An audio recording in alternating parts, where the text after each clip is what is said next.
Okay, straight away over to Minal Bakhai, I hope I've said that correct, Minal, who is the Director for Primary Care and Community Transformation and the National Neighbourhood Health Implementation Programme, NHS England.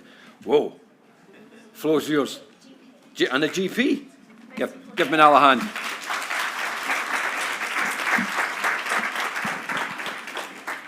Thank you. I've been warned to make sure that this mic doesn't look like an extension of my nose, so hopefully I'm winning there. So thank you very much for having me. And yes, I'm going to share some of my reflections on turning vision into action with regards to neighbourhood health. And I'm just going to start off by saying neighbourhood health is not new. It has been a policy ambition for about 5 decades. In this job, I have the privilege of visiting lots and lots of places that are progressing neighbourhood health, but I think it's fair to say that many of them have progressed despite of, rather than because of, the system that we're working in.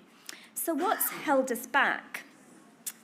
So I think it's fair to say that national policy discussions haven't really progressed far beyond a vision. So we've not done the detailed work. So we've not moved beyond, yes, prevention is the future. We need to move towards integrated, proactive, coordinated care. How many times have we heard that? But the policy detail, the mechanisms for change and that focus has been largely absent. And we have a disconnect between the vision and national interventions, which have traditionally focused on hospital-based care and reducing emergency and elective waits. And it's not been a joined-up system endeavour, and we've traditionally seen reform and recovery in separate silos rather than two sides of the same coin. And resources have flown in the reverse direction. So over the last decade, hospital funding has grown by about 21%, whereas community funding has fallen by 4%.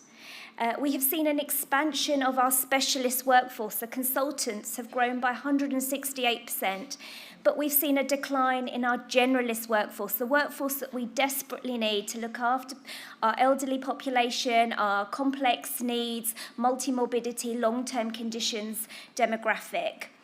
We've seen a reduction in GPs by 7%, and we've seen a whopping reduction in district nursing by 50%.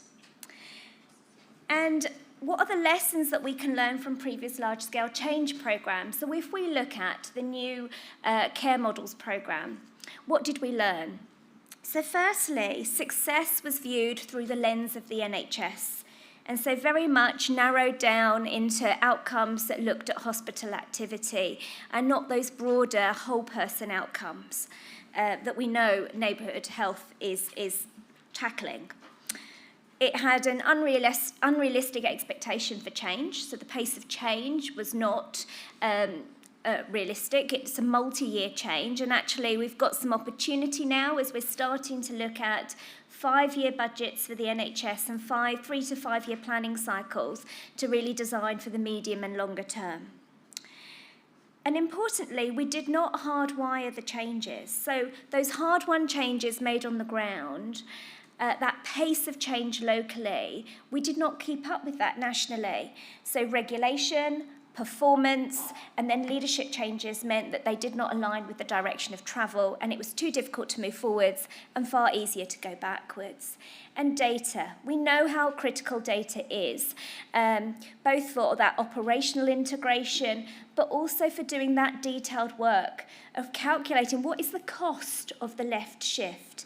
Now, we've come leaps and bounds with regards to our digital and data infrastructure, and early emerging evidence of the work that we've been doing suggests that we're likely over the next decade to need a 50 to 60% expansion of community services if we're to successfully shift left. And so it's important to me that we learn these lessons from the past as we move forwards, and we do that detailed work as we go forwards in a rigorous manner, and we absolutely look at the evidence base and we fill in those gaps, because one of the things we've been doing is, for 5 decades worth of effort, there is actually very, very little evidence that we have published around neighbourhood health. And so this is our opportunity to really make sure that we take a more robust approach. And it's really, really important, because actually this may be our last chance to translate that ambition into action. We're seeing demand and complexity increase. So over the next decade, 68% of over 65-year-olds will be multimorbid. We're seeing health inequalities widen. So there's a 20-year gap in healthy life expectancy between our poorest and most affluent areas. Health outcomes are stagnating. So we know that population health outcomes, particularly cardiovascular disease outcomes in men, are actually starting to fall. And we know that workforce satisfaction is declining. The most recent NHS staff survey showed that 41% of NHS staff reported feeling stressed and burnt out from working in a system where they felt disenfranchised, where they felt they weren't able to do the best that they wanted to do for their patients or the people that they care for, and prioritising task completion over care and connection. And that is then further exacerbated by the ever-increasing churn of initiatives and short funding cycles, which means it's really demoralising when we're trying to embed change. And finally, we are all cognizant of the financial pressures that we're facing in the health and care system, the public sector and the public sector more widely. So we currently spend 40% of the public sector budget on the NHS. This is expected to grow by 0.6% year on year. So in 30 years, we're heading towards 60%.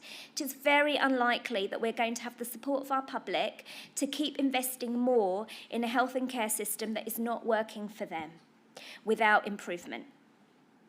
And so it should be no surprise when we look at emergency hospital admissions, the most resource-intensive part of our healthcare system, that while we see a small, gradual increase in hospital admissions over the last 15 years due to a changing demographic, an older population, a more complex population, we see an exponential increase in avoidable or mitigatable activity.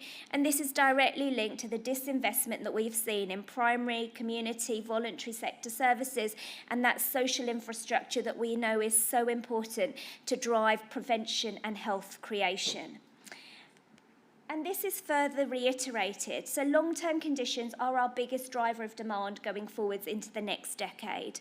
And we are seeing a rise in multimorbidity. But we're seeing a rise in multimorbidity at a younger age. We know it is more pronounced in areas of high deprivation and in ethnic groups. And what we can see is that when you develop one long-term condition, if it is not managed early on, you rapidly progress to a second and to a third and to a fourth, towards frailty, towards premature mortality. And so there is a vicious cycle. But also, optimistically, there are 8 gateway conditions, which are the first condition, the starting point for multimorbidity. And almost all of those are underpinned by 4 key risk factors: diet, physical exercise, smoking, and alcohol. Now, we know that these are determined by our wider social determinants, and so there is no single organisation that can tackle this alone. It has to truly be a partnership approach if we are to start to bend the curve and move towards a more sustainable health and care system. I think it's also worth recognising that when we look at the data, an astounding 80% of type 2 diabetes is preventable. 70% of cardiovascular disease is preventable. So these are modifiable long-term conditions that can significantly reduce our risk of multimorbidity and a kind of healthier, happier life. And so what are we trying to do through the National Neighbourhood Health Implementation Programme? Well, we are fundamentally taking a different approach. So firstly, we recognise that health is wider than healthcare. And this is about a partnership approach. 99.9% of care happens at home, not in the 4 walls of my consulting room as a GP or in the hospital. And so it's astounding that actually we still spend 99% of our healthcare resources not at home, not close to people, not in their communities. It's fundamentally about a mindset shift, so moving away from single body parts to whole person biopsychosocial care, from a deficits-based approach to one that is strengths-based, and fundamentally moving away from a culture that asks, what's the matter with you, to what matters to you, and a shift in power from institutional power to community power and increased community agency, doing with, not doing to. And actually that applies at every level. So that applies to providers, informing commissioners, and informing national policy. And I think that is at the heart of this, that doing with rather than doing to. And it's not just a nice to have. There is a lot of evidence that doing with improves decision quality. And if we improve decision quality, we get value-based care. The programme is not about piloting and spreading new change. It recognises there's a huge amount of great practice and progress already out there, and it builds on that existing knowledge, but it systematically spreads that across multiple places simultaneously in a structured way. I've had the privilege of going out and visiting 40 plus places now that are more mature on their journey towards neighbourhood health, and have really tried to distill down what are the key drivers of change, what are the high impact actions that have helped them see the results that we would like to see spread more widely. We then tested them with over 300 partners across the whole health and care system at a design day to make sure they're truly grounded and rooted in the experience of those that are doing the delivery. So these are places progressing the change, frontline practitioners, community leaders, people with lived experience, alongside commissioners and leaders across the health and care system. And really importantly, statutory and non-statutory organisations, NHS and much wider. So we're getting the breadth of that collective wisdom to help shape how we move forwards. And that is formed the starting point of the implementation programme. And what is really interesting is we are far more similar than we are different. It's the 80-20 rule. So across all of those places, actually 80% of those drivers, those high impact actions were very, very, very similar. 20% was hyper-localised to the community, and that is really important. And that is also a key ethos of this programme. It takes a tight, loose, tight approach. So tight on a shared mission, tight on shared outcomes and actively learning, but loose on implementation so it can be adapted to local context, local population and community needs. It starts to create those enabling conditions for change. So it's about building the capability, building the right leadership, so that's systems leadership, building the right enabling structures and the infrastructure to drive change. It is not about parachuting experts into places and then parachuting them out when the programme ends. It's about building the capabilities. And by doing that, we start to create academies within systems, nodes within systems that can spread that change, spread that learning, spread that knowledge to others within their system. And this learning is critical because the questions and challenges that we're grappling with are complex. But what is really reassuring is that everybody else has solved each other's challenges. As I have visited places, the answers are in our room, this room and that wider virtual room. So it's about how we connect people up to solve those challenges rather than looking up at national teams, but actually using this as an opportunity ground up to then shape national policy, shape contracts, shape funding flows. So a real opportunity with this programme, living true to the do with principle, is that these places are used as test beds to shape key policy, to shape key contracts, to shape key enablers. But it's also wider than the NHS and the Department of Health. We are working cross-government. I'm working with the Cabinet Office, MHCLG and others, because we recognise that health is wider than healthcare. We're looking at health as a horizontal budget.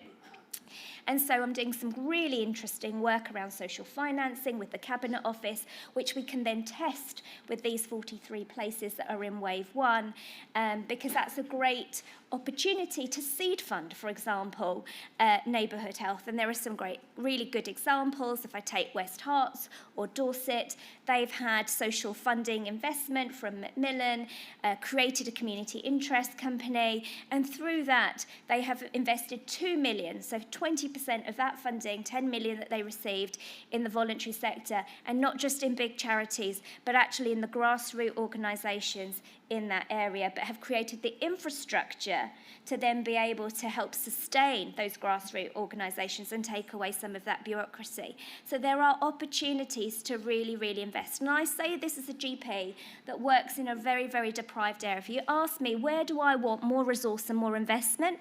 I will say I want befriending services for some of my population because there's a lot of social isolation, and I want more community, grassroots community organisation support. And actually I hear that repeatedly across multiple places. So this is absolutely key if we're to succeed. And so building those rapid feedback loops is going to be critical as we drive this forwards. And so I mentioned that I'd been out and spoken to lots of places and distilled down some of what those key drivers of change are. I should just say, actually, going back, that we have had a phenomenal response to the National Neighbourhood Health Implementation Programme. So when we put out the expressions of interest, we had 141 applications covering 144 places across the country. That's 83% of the country that are galvanised, that are motivated, and there is momentum to do this. And actually, even the application process, from feedback I've heard from places, has created momentum around a different type of conversation, which is really, really important. And we had the ICB CEO, the local authority CEO sponsoring all of those applications. But what I thought was really brilliant was that we had all partners sign up to that application, not just statutory partners, but non-statutory partners. Again, really demonstrating the commitment towards a more partnership-based approach as we move forwards. And so, what are these high-impact actions that we've co-produced? So I don't think any of these will come as a surprise to you. They are not rocket science. Many of you will be doing them already. But using data and using local insight and community insight, and we've heard in the last session a lot about how important that connection, that deep, trusted connection is with community. I mean, the number of times that I've had people come into my consulting room asking for sleeping tablets because they're not sleeping. But actually, when you ask them what's going on, it's because, you know, well, I'll give you an example from last Thursday. Somebody had damaged their shoulder because they used to be a carer. They had to have a shoulder operation, a shoulder replacement. That had limited their function. They used to be a hairstylist before that, and now they felt like they couldn't even style their own hair. They felt socially isolated. They had been putting on weight because they'd not been going out, and that had been making them feel more depressed and low. If you ask them what actually they wanted, what mattered to them, they wanted to be connected back to their community. They wanted to be connected back to their place. They wanted to be connected back to a purpose. They wanted to go to the exercise class with the other community members that was happening in the same building as ours. And actually, it was nothing about, they did not need sleeping tablets, they did not want sleeping tablets. But often, in time-pressured circumstances, it's a quick fix to turn to the prescription pad, when actually we can make higher quality decisions with those what matters to you. So using that shared data, coaching practitioners to systematise co-management of long-term conditions, so activating the resourcefulness of individuals, coordinating care around individuals, so proactive and reactive biopsychosocial care, 24/7, team of teams approach, and those community connections, as I mentioned. And there are some really key primary drivers of change. So leadership. It's a permissive culture that allows us to break the rules. There are 2 rules that systems have. Don't break the law and don't make things worse. Otherwise, deliver differently. that partnership, that investment in relationships and that shared mission, redesigning services with communities, so co-producing, co-delivering, co-learning, that transparency around accountability, utilising all of our collective assets and developing those enabling structures and infrastructure, but also that relentless focus on outcomes. And the key outcomes that we've chosen for this programme demonstrate that entrepreneurial gap. You cannot deliver these as a single organisation. You have to work differently and you have to work in partnership. So PROMs, PREMs, people activation, as well as service utilisation metrics.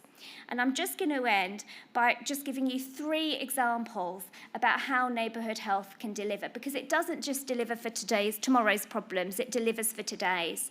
So if we go up to Hull and we look at coordinated, integrated neighbourhood teams that wrap around people at risk of frailty, they are contacted through a trusted partner.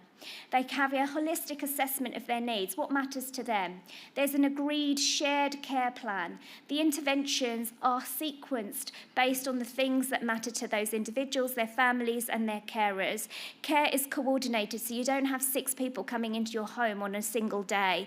There is proactive monitoring of those individuals, and that team behaves as one team. They go out for dinner together, they know everyone's names, they can pick up the phone, and guess what? No more F-word forms.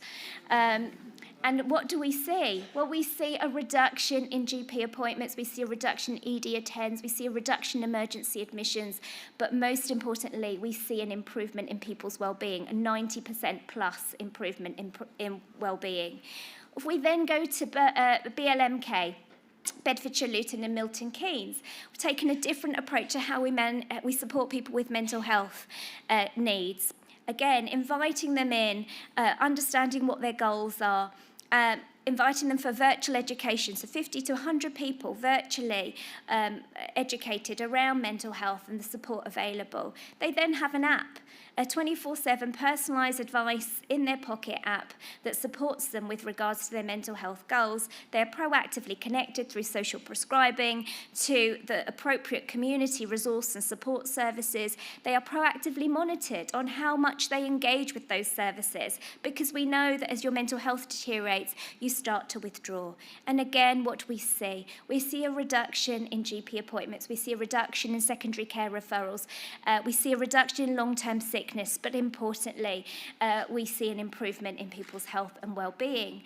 And a 75% engagement compared to a traditional 39% engagement with traditional psychological services. And then finally, I'm going to come to Cornwall. And we've got a Cornwall team here. Juliet and Derek, wave. Apparently, the highest number of volunteers in the country are in Cornwall. So, Juliet and Derek have got it right. And I'm just going to point us to the community health and wellbeing workers. Again, they are allocated to the most deprived households, the 20% most deprived households in our communities. They knock on the door. After 5 knocks, they get let in. And they start to build trust. And they don't have conversations about blood pressure. They have conversations about blocked sinks and children's education and, financial instability and jobs. But that starts to build engagement with healthcare.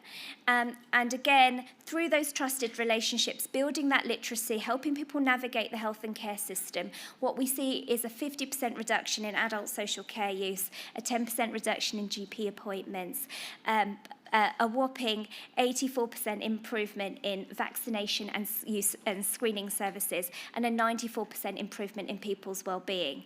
So we can have it all, but, and I'm just going to finish with my but, if we continue to do what we've always done, we'll continue to get what we've always got. So we need a coalition of the determined to drive this.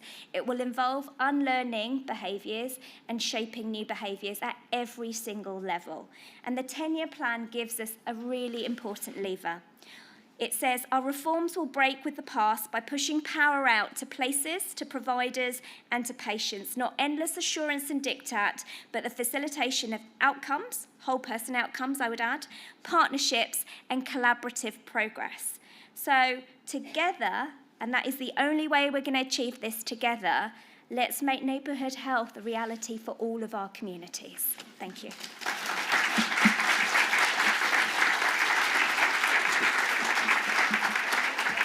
Okay, thanks. We're running a bit short for time, but I'm keen on taking, it was a great presentation, on a couple of questions, or for Minal, who's got one. I've got one. And then I'll ask mine first and then come to this gentleman here. I'm a layman to this, yeah? But what's interesting for me, talk of system change, system leadership, and you were impassioned about the change, I think it came across. But my sceptical, cynical eye was saying, well, hold on.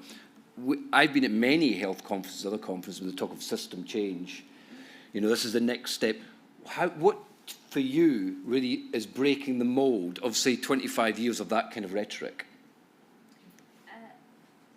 I think go for it. Shout it and see what. Does this? Yeah, great. Thank you. So I think to break the mold, and I think if I'm honest, we're on a journey. Sure. But I think to break the mould, this has to be about more than the NHS. So it can't be NHS centric. It has got to be whole system change. I think it's understanding that recovery and reform are not two different things. They are part of the same solution. So we can't keep saying, well, we'll work on elective weights here, but then we're going to do neighbourhood health here. They are the same. Just pressing you on that, do you think that the culture, that shifting mindset, is there within the Department of Health, within senior figures that have power?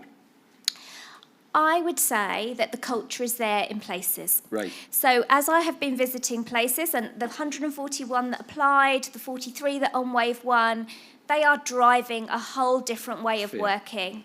And I think the power will come from place upwards. Right. So instead of looking up for the answers, I am pushing through this programme to shape the answers. So you're wanting this community here to be activists, shouting and playing a role in pushing the answers upwards? Yes, and if we're seeing an answer that we don't disagree with, then we need to say no and demonstrate why, because actually the work is happening on the ground, and it's about shaping that You're talking about movement, aren't you? I'm talking about movement, yeah. Yes, sir. Hi, Minal. Ollie Hart from Sheffield. You know me. Thank you so much for your energy and passion in this. You're really leading this beautifully. We really admire that. Thank you. We're both GPs. I see a lot of talk about power shift. It's really important, isn't it? In your journeys around, how are you seeing there's obviously power shift from the kind of the top, but the clinicians at the coalface also need to have a bit of a power shift, don't they? And us as GPs are often the ones that have traditionally held the power. Are you seeing colleagues like us willing to share power? I'm here with Frank and David, who are helping lead lived experience and peer support, and shifting power to them is tricky, and some of my colleagues don't want to do it. So it's a yes, no, or but. What are you seeing? What are you seeing out there? Mix. If ask one GP, you ask one GP. There are definitely people who are driving this forwards in general practice, and traditionally we have focused on holistic biopsychosocial care. So I think this does come more naturally to general practice than perhaps it does to some of our colleagues in the acute sector. But I honestly think that this is about also making sure it's ingrained in our medical education and our training. That it's not, when I went to medical school, it was not necessarily the approach that was really ingrained in us. It was quite a clinically driven approach. It was that, not quite doctors knows best, but and so I think we're moving and evolving. But I think, again, that is part of the movement. It's demonstrating to people that when you ask what matters most, it actually doesn't create more work for you. It reduces work for you, and it improves health outcomes. Okay, well, great. We'll take a couple more there, and then, very, very pithy on the questions. Yeah, it was a very quick one. It's like, volunteering's great, but what if you can't afford to volunteer? So seldom heard, hard to reach. Good point. If you're on benefits, if you're really poor, lived experience, you can't always afford to volunteer. Yeah. So how do we get the money to the people who want to do things? Great point. Yeah, and then just take another one. Okay, Minal. Yeah. Put your hand up again, please. Yeah, you. Yeah. Hello, I'm Hope. Nice to meet you. So I just wanted to follow up on the question that he asked earlier, because you didn't technically answer it. You said, all of these people are, all of these providers, they're pushing the right movement, and I agree with that. But specifically the people who make these decisions, who actively have the power to change that, like, all the people in this room, we know this information, we've heard this information, some of us have lived this information. What can we actually directly do to talk to the actual people who actually make these decisions and influence that? Yeah, so it's how do you actually concretise, and use that word, the movement? Yeah. Yeah, volunteering and concretising. A brilliant question.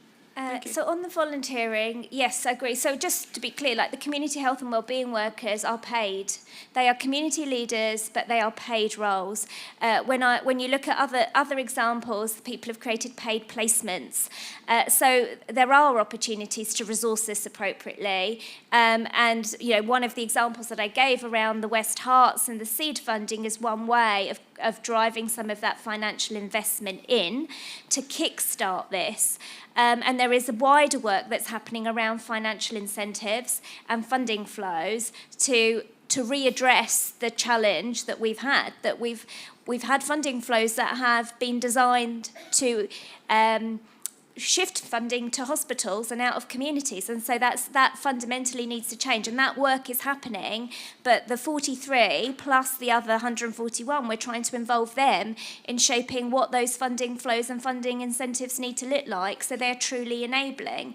And then I think that feeds back to that Hope's point about, well, I think it comes back to hardwiring the changes, Hope. And so I think the 10-year plan says all of these things. You've got a lever there from a kind of government's vision on what it wants to see.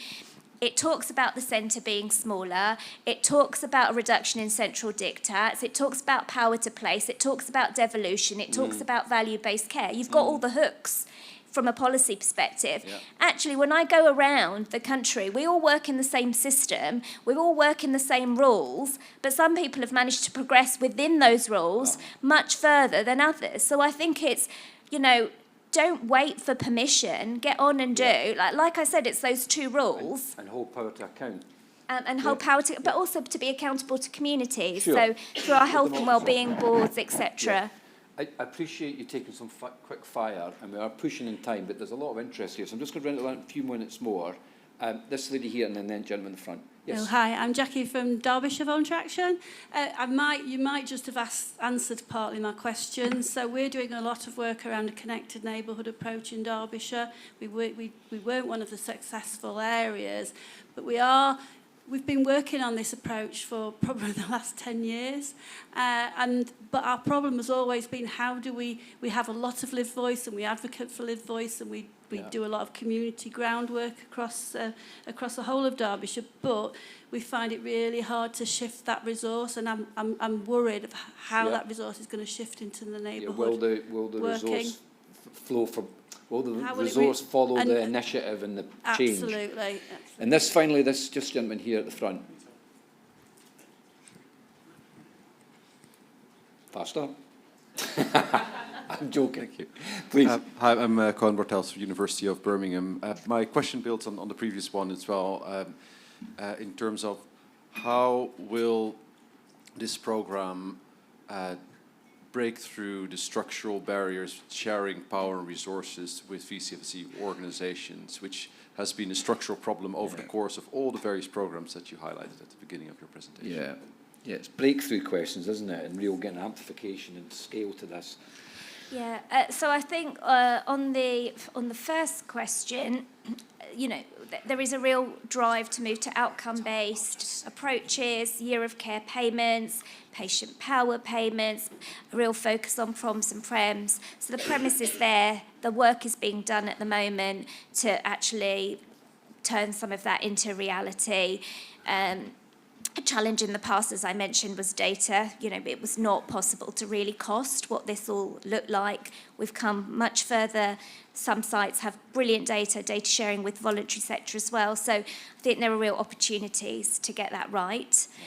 And then the second question about how we overcome, how do we, I suppose, if I've understood this right, how the voluntary sector, a strategic partner, not just a delivery partner, sit round the table? Is that sort of it's more about, I think it was more about a step change in that relationship, isn't it? It was about how do you truly make the step change, because hitherto there's always been those relationships, and I think that was a question, wasn't it, about scaling up in the step change point. So how is this really different, I think, point. Yeah, and I think this comes back to actually designing governance where everyone has equity of voice, regardless of the size of the organisation. And I would say actually general practice has a similar problem, primary care has a similar problem, there are examples. So I'm going to point to my colleagues in Cornwall for a second. But there's a big voluntary sector alliance there that gives real power to voluntary sector voice. It's got a seat at the table, and it's a strategic partner, not just a delivery partner. But also, if we're looking at some of these examples, 20% of seed funding has gone into the voluntary sector. I think people are really recognising that it cannot be done without thinking about alternatives to a medical model. So I think the movement is on its way, but we need to keep. I think we need to keep the pressure on, but also demonstrate the impact and the outcomes that collectively we drive together rather than silos. Show, tell, and punch. Punch, yeah.